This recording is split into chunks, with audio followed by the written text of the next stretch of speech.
সম্মানিত হাজিরিন, আজকে এই পৃথিবীতে আলেম ওলামা পীর মাশায়েখদের ভালোবাসা অন্তর থেকে উঠানোর জন্য কাফির মুশরিক নাস্তিক মুরতাদেরা ষড়যন্ত্র করে যাচ্ছে, ঠিক কিনা বলেন? এই ষড়যন্ত্র বেশি দিন টিকতে দেওয়া যাবে না। এই ষড়যন্ত্র বন্ধ করে দিতে হবে, এই ষড়যন্ত্র থেকে রুখে দাঁড়াতে হবে, ঠিক কিনা বলেন? সম্মানিত হাজিরিন, আলেম ওলামাদের ব্যাপারে আল্লাহর রাসূল বলেছেন, মান জালাসা ইনদাল আলিমি সাআতাইনি আও আকালা মাহু লুকমাতাইনি আও সামিয়া মিনহু কালিমাতাইনি আও মাশা মাহু খুতুতাইনি আতাহু আল্লাহু তাআলা জান্নাতাইনি কুল্লু জান্নাহ মিসলুদ দুনিয়া মাররাতাইন। আমার রাসূল বলেছেন, হে দুনিয়ার মানুষেরা, যদি তোমরা কোনো আলেমের সাথে কিছুক্ষণ বসো অথবা কোনো আলেমের সাথে 2 লোকমা খাবার খাও অথবা কোনো আলেম থেকে 2-1টা কথা শ্রবণ করো অথবা কোনো আলেমের সাথে 2-1 কদম চলো, আল্লাহ পাক তোমাকে 2টা জান্নাত দান করবেন। কুল্লু জান্নাহ মিসলুদ দুনিয়া মাররাতাইন। সুবহানাল্লাহ। এমন 2টা জান্নাত দান করবেন, প্রত্যেকটা জান্নাত এই দুনিয়ার 2টার সমান। সুবহানাল্লাহ।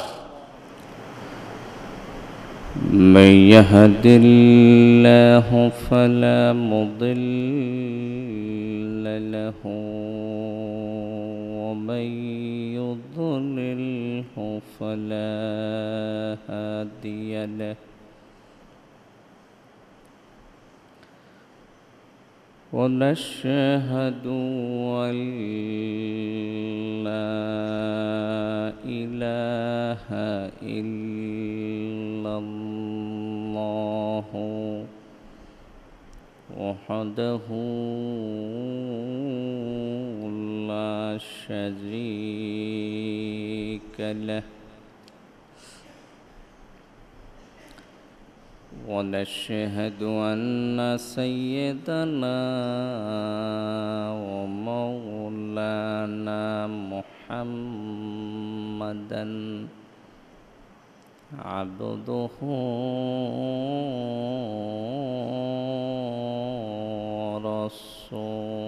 ورسوله أرسله بالحق بشيرا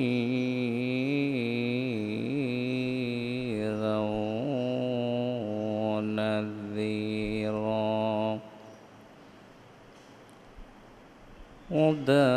وداعيا إلى الله بإذنه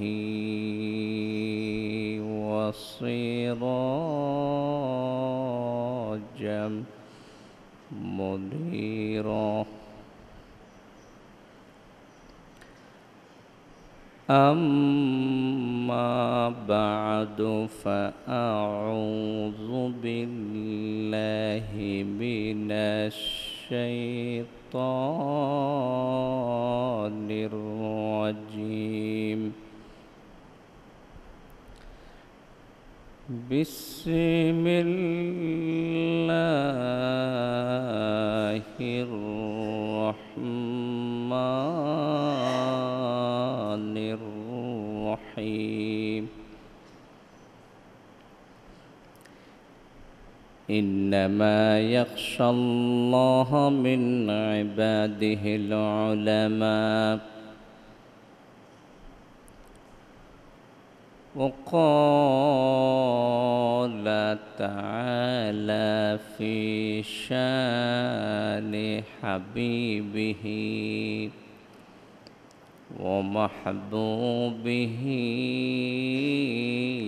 صلى الله عليه وسلم. إن الله وملائكته يصلون على النبي يا أيها الذين آمنوا صلوا عليه وسلموا تسليما اللهم صل على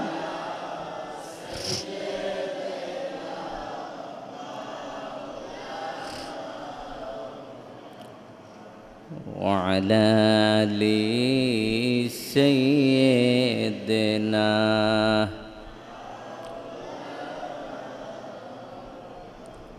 محبت পড়েন اللهم صل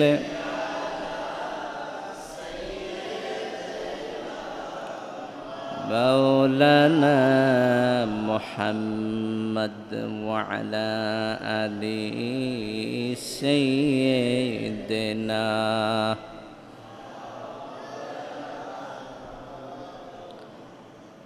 بلغ العلا بكماله كشف الدجى بجماله حسنت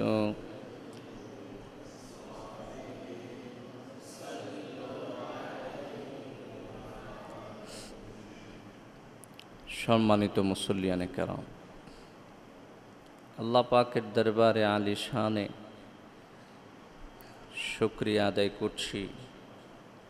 আল্লাহ পাক আমাদের সকলকে আজকের পবিত্র জমায় আসার তৌফিক দান করেছেন। আমরা সকলে অন্তরের অন্তঃস্থল থেকে পড়ছি আলহামদুলিল্লাহ।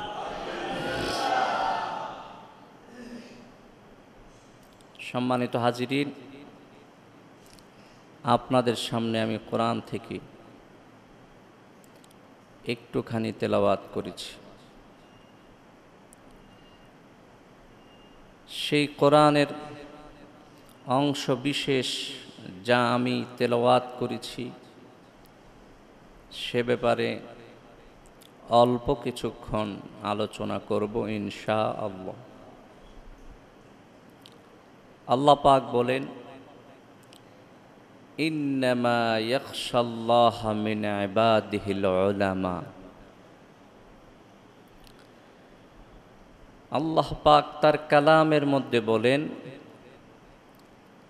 যে আমার বান্দাদের মধ্যে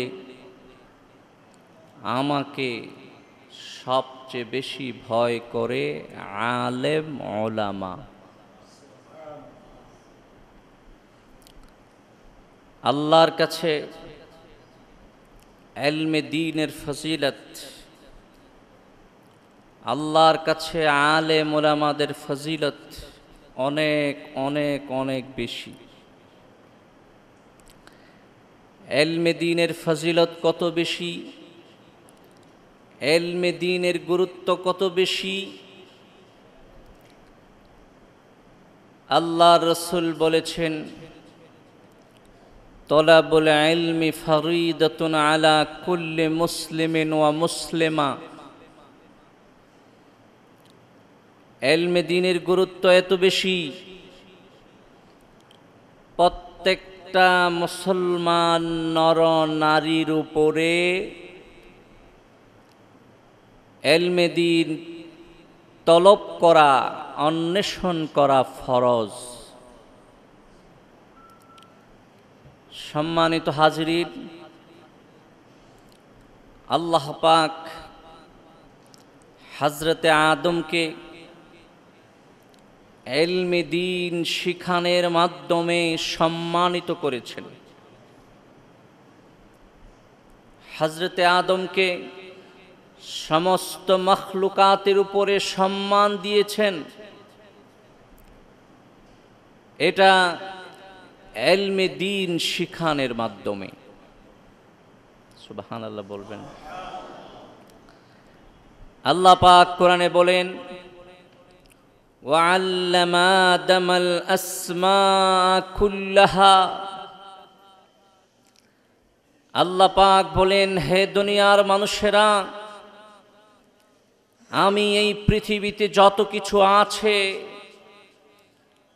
সব কিছুর এলেম বিদ্যা আমার আদমকে শিক্ষা দিয়েছি।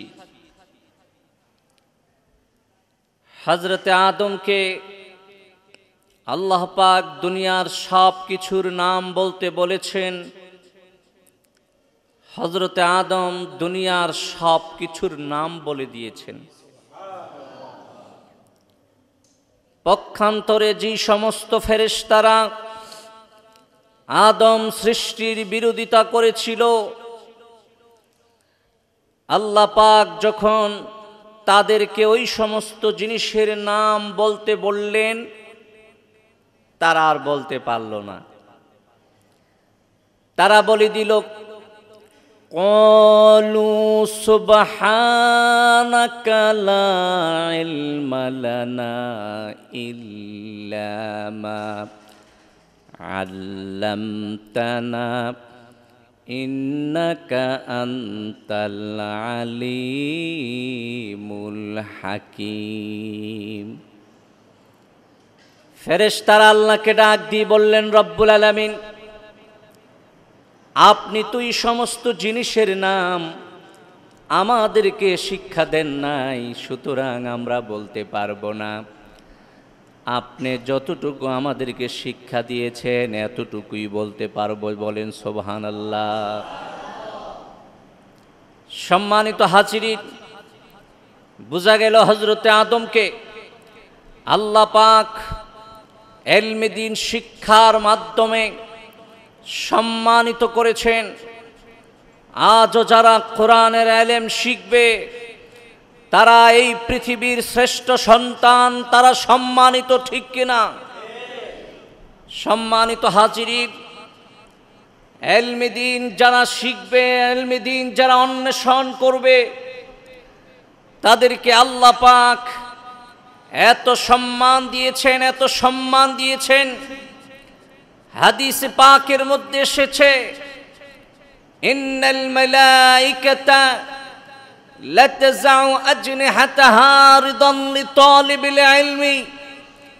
যারা ইলমে দ্বীন অন্বেষণ করবে, যারা ইলমে দ্বীন শিখবে, যারা ইলমে দ্বীন শিখার জন্য কোথাও যাবে, আল্লাহর নূরের ফেরেশতারা তাদের পায়ের নিচে নূরের পাখা বিছাইয়া দিবে। কত সম্মান, কত ইজ্জত! যারা ইলমে দ্বীন অন্বেষণ করবে তাদের পায়ের নিচে নূরের ফেরেশতারা নূরের পাখা বিছাইয়া দিবে। শুধু তাই নয়, যারা ইলমে দ্বীন শিখে আর শিখায় তাদের ব্যাপারে আল্লাহর রাসূল বলেছেন, খায়রুকুম মান তাআল্লামাল কুরআনা ওয়া আল্লামা। তোমাদের মধ্যে ওই মানুষগুলি সর্বোত্তম যারা ইলম শিখে এবং শিখায়। শুধু তাই নয় ভাইয়েরা আমার, যারা ইলমে দ্বীন শিখার জন্য কোনো মাদ্রাসা করে দিবে অথবা ইলমে দ্বীন শিখার জন্য কোনো একটা ব্যবস্থা করে দিবে, তাদের ব্যাপারে আমার রাসূল বলেছেন, মান তাআল্লামা বাবাম মিনাল ইলমি লিয়ুলামান নাসা উতিয়া লাহু সাওয়াবু ৭০ নবিয়ান। আমার রাসূল বলেছেন, যারা ইলমে দ্বীন শিখার জন্য কোনো ব্যবস্থা করে দিবে, আল্লাহ পাক তাদের আমলনামায় ৭০ জন নবীর সওয়াব লিখে দিবে। ইলমে দ্বীনের ফজিলত আছে। ইলমে দ্বীন যারা শিখবে তাদেরও সম্মান আছে, ঠিক কিনা? সম্মানিত হাজিরিন, হাদিসে পাকের মধ্যে এসেছে, একজন আলেমের কত ফজিলত দেখেন, কত মর্যাদার সম্মান আল্লাহ দিয়েছে। আল্লাহ রাসূল বলেছে, কুন আলিমান আও মুতাআল্লিমান আও মুস্তামিআন আও মুহিব্বান ওয়ালা তাকুন খামিসান। আল্লাহ রাসূল বলেছেন তোমরা আলেম হও, আলেম হতে যদি না পারো তোমরা আলেমের ছাত্র হও। যদি ছাত্র হতে না পারো আলেমের জবান থেকে কথা শোনো, যদি তাও না পারো আলেমকে ভালোবাসো। সম্মানিত হাজিরিন, আজকে এই পৃথিবীতে আলেম ওলামা পীর মাশায়েখদের ভালোবাসা অন্তর থেকে উঠানোর জন্য কাফের মুশরিক নাস্তিক মুরতাদেরা ষড়যন্ত্র করে যাচ্ছে, ঠিক কিনা বলেন? এই ষড়যন্ত্র বেশি দিন টিকতে দেওয়া যাবে না। এই ষড়যন্ত্র বন্ধ করে দিতে হবে, এই ষড়যন্ত্র থেকে রুখে দাঁড়াতে হবে, ঠিক কিনা বলেন? সম্মানিত হাজিরিন, আলেম ওলামাদের ব্যাপারে আল্লাহর রাসূল বলেছেন মান জালাসা ইনদাল আলিমি সাআতাইনি আও আকালা মাহু লুকমাতাইনি আও সামিয়া মিনহু কালিমাতাইনি আও মাশা মাহু খুতুতাইনি আতাহুল্লাহু তাআলা জান্নাতাইনি কুল্লু জান্নাহ মিসলুদ দুনিয়া মাররাতাইন। আমার রাসূল বলেছেন হে দুনিয়ার মানুষেরা, যদি তোমরা কোনো আলেমের সাথে কিছুক্ষণ বসো অথবা কোনো আলেমের সাথে 2 লোকমা খাবার খাও অথবা কোনো আলেম থেকে 2-1টা কথা শ্রবণ করো অথবা কোনো আলেমের সাথে 2-1 কদম চলো, আল্লাহ পাক তোমাকে 2টা জান্নাত দান করবেন। কুল্লু জান্নাহ মিসলুদ দুনিয়া মাররাতাইন। সুবহানাল্লাহ। এমন 2টা জান্নাত দান করবেন, প্রত্যেকটা জান্নাত এই দুনিয়ার 2টার সমান। সুবহানাল্লাহ। সম্মানিত হাজিরিন, আলেমের সোহবতে বসলে, হক্কানি পীর মাশায়েখদের সোহবতে বসলে দুনিয়ার কোনো মানুষের ক্ষতি হয় না, লাভ ছাড়া ক্ষতি হয় না। তা আমার রাসূল বলেছেন আলাইকুম বিমুজালিসাতিল উলামাই ওয়া ইজতিমাই কালামিল হুকামা ফাইন্নাল্লাহা ইউহয়ি কলবাল মাইতাতা বিনুরিল হিকমা কামা ইউহয়ি আরদাল মাইতাতা বিমাইল মাতার আও কামা ক্বালা আলাইহিস সালাতু ওয়াস সালাম। আমার রাসূল বলেছেন হে দুনিয়ার মানুষেরা, তোমরা আলেম ওলামা হাক্কানি আলেম ওলামাদের সাথে বসবা, তাদের সোহবতে থাকবা, কারণ তাদের সোহবতে থাকলে গুনার কারণে তোমাদের দিলগুলি পাথরের মতো শক্ত হয়ে গেছে, দুনিয়ার পাপাচারের কারণে তোমাদের অন্তরগুলি পাথরের মতো শক্ত হয়ে গেছে। ওই পাথরের মতো শক্ত দিলগুলি আলেম ওলামাদের সংস্পর্শে বসলে মোমের মতো নরম হয়ে যাবে। যেইভাবে আকাশ থেকে বৃষ্টি হলে শক্ত মাটি কাদা হয়ে যায়, শক্ত মাটিতে কি ঘাস হয়? কোনো গাছ হয়? শক্ত মাটিতে কিছুই হয় না। বৃষ্টির পানি পড়লে যেভাবে এটা কাদা হয়ে যায়, নরম হয়ে যায়, তোমাদের শক্ত দিলগুলি আলেমের সোহবতের কারণে নরম হবে। বলেন সুবহানাল্লাহ। সুতরাং আলেম ওলামাদের সোহবত আমাদের অর্জন করতেই হবে, আলেমের সোহবতে থাকতে হবে, তবে হক্কানি আলেম যারা তাদের সাথে, ঠিক কিনা? ভাইয়েরা আমার, আলেমকে ইজ্জত দিয়েছে, সম্মান দিয়েছে কে? সুতরাং দুনিয়ার কোন নাস্তিক মুরতাদ আলেম ওলামাদের লিস্টি করার পরেও তাদের সম্মান কমবে না, ঠিক কিনা? সম্মানিত হাজিরিন, আমরা তাদেরকে বলে দিব তোমরা যতই লিস্টি করো এতে করে আলেমদের সম্মান 1 জাররা পরিমাণ কমবে না। এই কারণে আল্লাহ তাদেরকে সম্মান দিয়েছে, ঠিক কিনা?